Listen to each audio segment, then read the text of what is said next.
Mobile তো তিনটা, কিন্তু তিনটা মোবাইলে আমার হাত তো দুইটা। হাত যদি আরেকটা থাকতো তাহলে ভালো হতো না?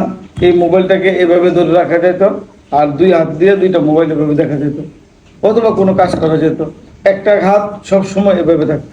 তবে হ্যাঁ, বর্তমানে এআই যুগে সেটাও সম্ভব। যদি কোনো রোবট আবিষ্কার হয় তাহলে কিন্তু হাত তিনটেই দিবে। মানব জীবনে হয়তো হাত আল্লাহ পাক দুইটা দিয়েছে, আল্লাহ বুঝতে পেরেছে যে দুইটা হাতই সম্ভব। কিন্তু এই মোবাইল যে আবিষ্কার হবে, এইভাবে যে মানুষ মোবাইল টিপবে, এই জিনিসগুলো হয়তো আল্লাহ পাক তখন হয়তো পরিস্থিতি কেমন ছিল হয়তো জানে না। নিশ্চয়ই জানতো আল্লাহ পাক, কিন্তু এমনটা বললে হয়তো খারাপ হবে। কিন্তু এমন পরিস্থিতি আসবে আমরা মানুষরা কখনো হয়তো ভাবিনি। মানুষের যদি তিনটা হাত থাকতো, দুইটা হাতে দুইটা মোবাইল থাকতো, অথবা কাজ করতো, আরেকটা হাত সবসময় এভাবে থাকতো যেটা মোবাইল ধরার জন্য। আসলে এটা ব্যঙ্গ ছিল বলা। আমরা মোবাইল নিয়ে এতটাই আসলে যান্ত্রিক হয়ে গিয়েছি যা আসলে বলার অপেক্ষা রাখে না।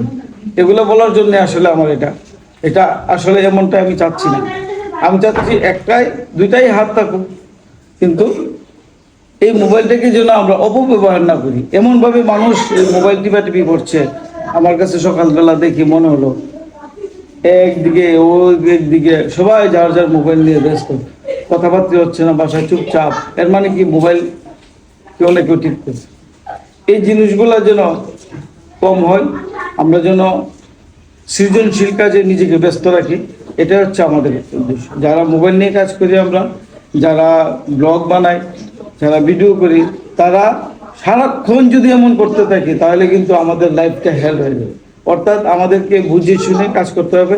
এত বেশি সময় দেওয়া যাবে না, আবার এত কম সময়ও দিব না, যেন আমাদের স্বাভাবিক দৈনন্দিন কাজ যেন আমাদের ব্যাহত না হয়।